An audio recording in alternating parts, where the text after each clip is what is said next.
Good morning all of you. Class third maths students, आज के video में हम एक्सरसाइज 4.4 इसे करेंगे। तो चलिए स्टार्ट करते हैं। मल्टीप्लाई, इसमें देखिए स्टूडेंट्स, अब तक हमने जितने ही मल्टीप्लाई के सम्स किए हैं उसमें हमने सिंगल डिजिट से मल्टीप्लाई किया है। अब हम 2 डिजिट से मल्टीप्लाई करना सीखेंगे। अब देखिए 2 डिजिट से मल्टीप्लाई कैसे होगा।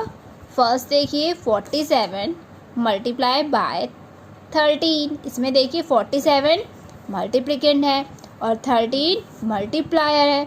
तो आपको बताना है कि आपका प्रोडक्ट क्या होगा। तो इसमें हम इसे स्टेप बाय स्टेप सॉल्व करेंगे। फर्स्ट स्टेप में आप क्या करोगे, देखिए 13 में 1 10 है और 3 1s है, तो 10 + 3 होता है 13। हमने इसे एक्सपेंड किया। अब सबसे पहले आप जो 1s कॉलम में डिजिट है 3, आप 3 से 47 को मल्टीप्लाई करोगे। तो चलिए फर्स्ट स्टेप करते हैं। सबसे पहले हम 47 को 3 से मल्टीप्लाई करते हैं। 3 7 21। तो आप 1 को लिखोगे 1s कॉलम के नीचे और 2 बन जाएगा नेक्स्ट कॉलम पे कैरी। अब आप 3 को 4 से मल्टीप्लाई करोगे। 3 4 12। अब 12 में 2 कैरी को ऐड करो, 12 + 2 14। तो आप 14 को लिखोगे 10s कॉलम के नीचे। तो ये हुआ हमारा फर्स्ट प्रोडक्ट। हमने 1s प्लेस के डिजिट से मल्टीप्लिकेंट को मल्टीप्लाई किया तो हमारा फर्स्ट प्रोडक्ट आया 141। अब हम जो हमारा 10s कॉलम पे डिजिट है 1, अब हम 47 को 1 से मल्टीप्लाई करेंगे। अब देखिए 1, 13 में जो 1 है वो 1 10 है, तो इसलिए हम 1s कॉलम के नीचे 0 लगाएंगे क्योंकि 1s कॉलम को तो हम कर चुके हैं। अब हम 10s कॉलम को सॉल्व कर रहे हैं। तो आपको यहाँ पे याद रखना है, जब हम 10s डिजिट से 47 को मल्टीप्लाई करेंगे तो आपका 1s प्लेस का प्रोडक्ट 0 होगा। आपको हमेशा याद रखना है, जब भी आप 10s कॉलम से मल्टीप्लाई करोगे तो आपका जो 1s प्लेस का प्रोडक्ट हमेशा 0 होगा, इसीलिए पहले आप 0 लगाओगे। इस तरीके से स्टूडेंट्स, जब हम 3 डिजिट के नंबर से मल्टीप्लाई करते हैं तो जब हम 100 प्लेस करेंगे तो हम 2 0 लगाएंगे, क्योंकि 100 प्लेस से मल्टीप्लाई करने पर 1s और 10s का प्रोडक्ट 0 होगा। क्लियर है? तो आपको इस 0 को लगाना हमेशा याद रखना है। इसके जगह आप क्रॉस का साइन भी लगा सकते हो। अब हम 47 को 1 से मल्टीप्लाई करेंगे। सेम है, अब ऐसे ही आपको 1 से मल्टीप्लाई करना है। पहले आप 1 को 7 से मल्टीप्लाई करो। 1 7 7, तो आप 10s कॉलम के नीचे लिखो यहाँ 7। 1 4 4, नेक्स्ट लिखो आप 4।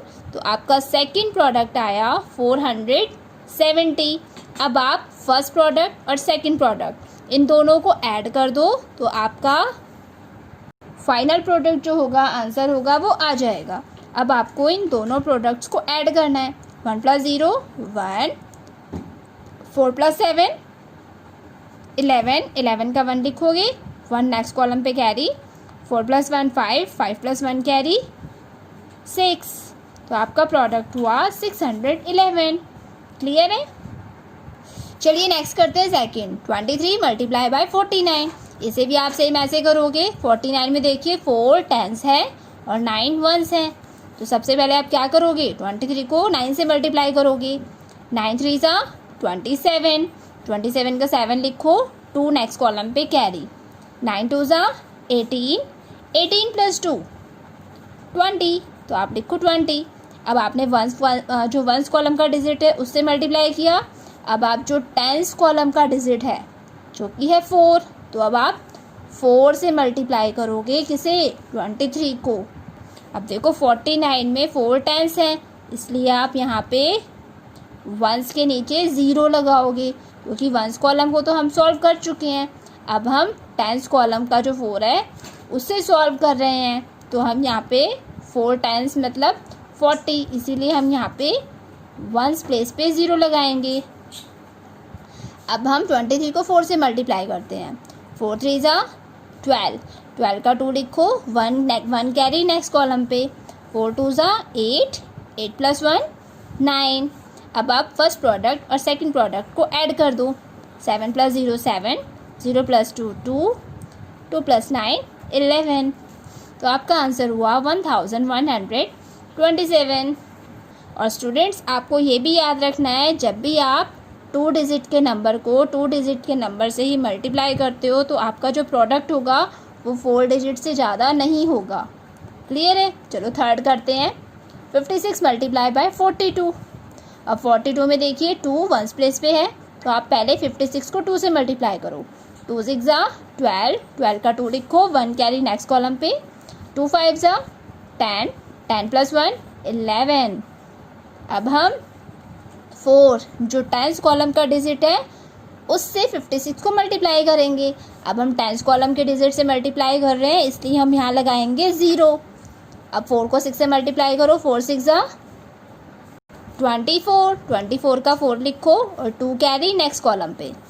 अब 4 को 5 से मल्टीप्लाई करो। 4 5 ज़ा 20, 20 + 2 कैरी 22।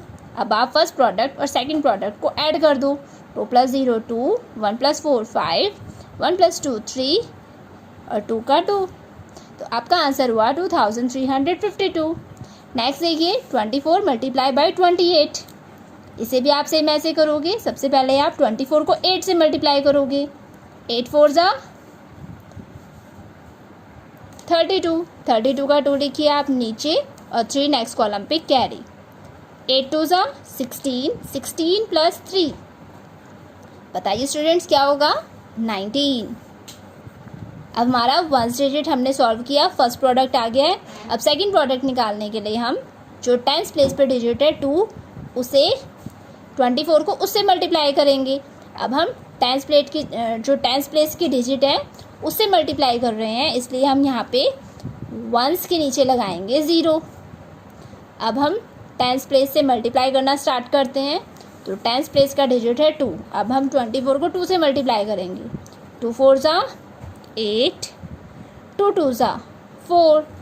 अब सेकंड प्रोडक्ट भी हमारे पास आ गया है 480। अब आप इन दोनों प्रोडक्ट्स को ऐड कर दोगे। 2 + 0 2, 9 + 8 17, 17 का 7 लिखो और 1 कैरी नेक्स्ट कॉलम पे। 1 + 4 5, 5 + 1 6। तो आपका आंसर हुआ 672। देखिए स्टूडेंट्स, ये 2 डिजिट्स के मल्टीप्लाई करना बहुत ही ईजी है। जैसे आप सिंगल डिजिट से किसी नंबर को मल्टीप्लाई करते हो, सेम आपको वैसे ही करना है। अब आपको इसमें करना क्या होगा? देखिए, जो आपका मल्टीप्लायर है पहले आप उसे एक्सपेंड कर लो। जैसे सपोज हमने फर्स्ट वाला किया 13, 13 में 1 10 है और 3 1s है, तो आपको 10 और 3 से मल्टीप्लाई करना है। तो पहले आप जो वंस प्लेस की डिजिट है 3, तो आप पहले 47 को 3 से मल्टीप्लाई करो, तो आपका फर्स्ट प्रोडक्ट आ जाएगा। अब हम क्या करेंगे? हमने वंस जो प्लेस पे डिजिट है उससे 47 को मल्टीप्लाई कर दिया। अब देखो 10th प्लेस पे डिजिट है 1। अब 1 क्या है? 1 10 है। अब 10 से हम मल्टीप्लाई कर रहे हैं, इसीलिए हम वंस कॉलम के नीचे लिखेंगे सेकंड रो में 0। तो आपको हमेशा याद रखना है कि हमेशा यहाँ पे जब आप 10th कॉलम को सॉल्व करोगे तो वंस प्लेस की सेकंड रो में 0 आएगा। क्लियर है? अब आप जिस तरीके से आपने 3 से मल्टीप्लाई किया था 47 को, अब आप 47 को ऐसे ही 1 से मल्टीप्लाई करोगे।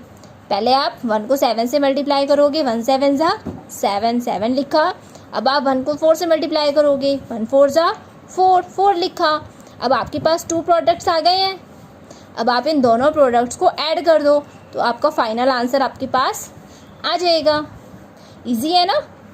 अब देखिए स्टूडेंट 5 6 7 8 ये भी सेम ऐसे ही होंगे। तो स्टूडेंट्स 5 6 7 8 इन्हें जब आप करोगे तो देखिए इस तरीके से करना है। ये आपके आंसर्स हैं। अब आगे बढ़ते हैं बी पार्ट।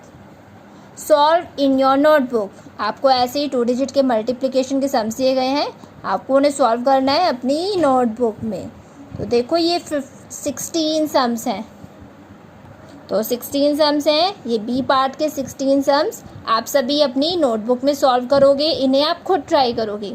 टेबल्स तो आप सभी को आती है, स्टूडेंट्स ये बहुत ही ईजी है, आप सभी बी पार्ट को नोटबुक में ट्राई करेंगे। ए पार्ट मैं आपको कराई चुकी हूँ, इसके अलावा मैं बी पार्ट का सॉल्यूशन पीडीएफ के थ्रू आपको मिल जाएगा। तो आप बी पार्ट को सॉल्व करने के बाद उस पीडीएफ की हेल्प से अपने आंसर्स को चेक करेंगे कि आपकी कहीं पे कोई मिस्टेक तो नहीं है। अगर मिस्टेक मिलती है तो आप उसे फिर से करोगे। ओके, क्लियर है स्टूडेंट्स? तो चलिए एक्सरसाइज 4.4 हमारी यहीं पे कंप्लीट होती है। आज के लिए इतना ही काफ़ी है। आपसे फिर होगी मुलाकात नेक्स्ट वीडियो में। तब तक आप एक्सरसाइज 4.4 के ए एंड बी पार्ट की प्रैक्टिस कीजिए। Thank you.